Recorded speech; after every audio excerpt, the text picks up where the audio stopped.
يا مساء الفل على أجمل متابعين في الدنيا. النهاردة هنعمل وصفة حلوة قوي. هنعمل كفتة داوود باشا ونعمل لها كمان الصوص الجميل بتاعها جنب شوية مكرونة اسباجيتي. هنعملها كده بطريقة بسيطة جدا، لو جاية من الشغل مستعجلة في ربع ساعة هتخلصيها. يلا بينا نسمي الله ونبدأ ونشوف هنعملها ازاي مع بعض. بس يا ريت الفيديو لو عجبك ما تنسيش بقى تعملي لنا اشتراك ولايك وتفعلي زر الجرس عشان يوصلك كل الوصفات اللي احنا بنعملها. يلا بقى مش هنتكلم كتير ونخش على الوصفة ونشوف هنعملها ازاي مع بعض. يلا بينا يلا بينا.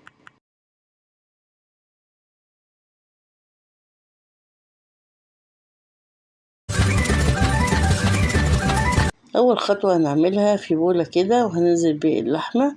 وأنا اللحمة النهاردة مستخدمة نص كيلو، لو انت عايزة تستخدمي أقل أو أكتر براحتك. هنحط كمان معلقة من الدقيق. ليه الدقيق وإيه لزومه؟ الدقيق ده هيخلي الكفتة متماسكة وما تفكش أو تتقطع، فتفضل سليمة بسبب معلقة الدقيق دي. لو انت بتخافي لا حطيها ما تقلقيش. بعد كده هنستخدم بصلتين مفرومين ناعم جدا، هعصرهم زي ما انتوا شايفين كده وهسيب المية وهاخد التفل بس. شايفين ان لازم نعصرهم كده جامد ونستبعد المية ونستخدم التفل بس. خلاص نركن بقى المية دي على جنب. شايفين قد ايه؟ ونحط التفل فوق اللحمة. بالنسبة للبهارات ملح فلفل توم باودر بصل باودر. كمان عندنا معلقة 7 بهارات ومعلقة صغيرة من القرفة. كل الكلام ده هنحطه على اللحمة وعلى البصل ونبتدي نتعامل معاه كأننا بنعمل عجينة، يعني نعجن كويس قوي بإيدينا. شايفين بنعجن ازاي؟ زي العجين بالظبط، عشان كله يتجانس مع بعض ومتبقاش في حاجة ايه باينة. شايفين بقت عاملة ازاي؟ لكن حتة عجينة زي ما بقولكم. تمام، ايوه بالشكل ده كده.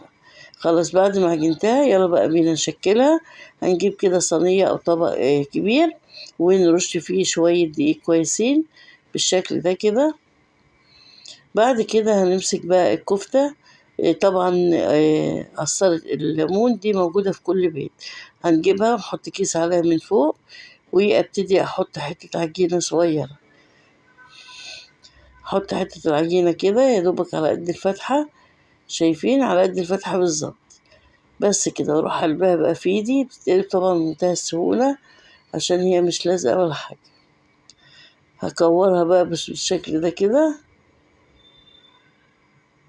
طبعا هعمل الكمية كلها بالشكل دوت علشان يطلعوا كلهم مقاس واحد. هعمل واحدة تانية قدامكم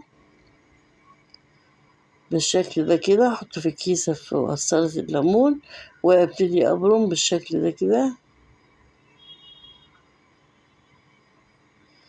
تمام، فهعمل بقى بقية الكمية عشان الفيديو ما يطولش عليكم وارجع لكم تاني.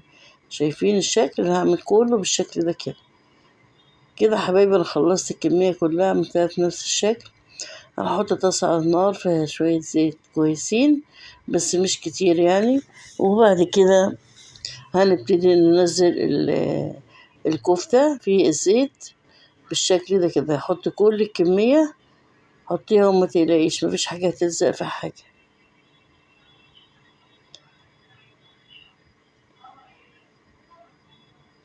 تمام،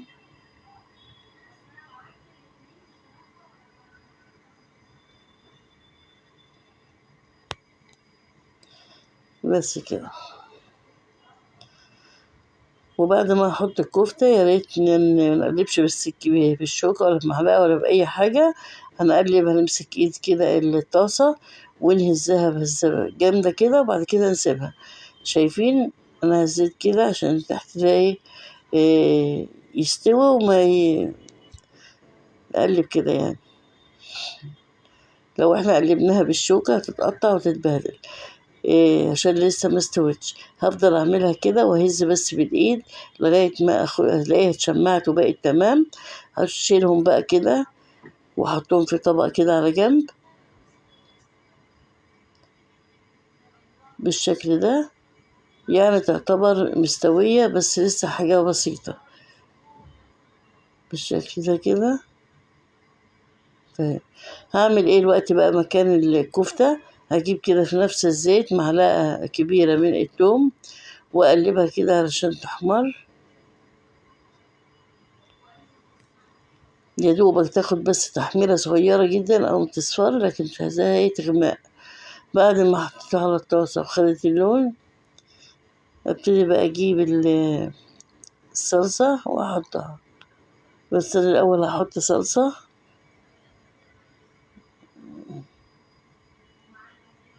أيوة بالظبط كده. خلاص حطينا بقى الصلصة وهنحيقها ملح وفلفل، مش هحط أكتر من كده. ليه بقى؟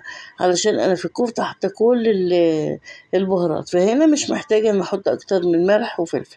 حطيت الملح والفلفل، هسيبها بس تتسبك حبة صغيرين جدا. بعد ما تتسبك هنزل بقى بالكفتة الجميلة بتاعتنا.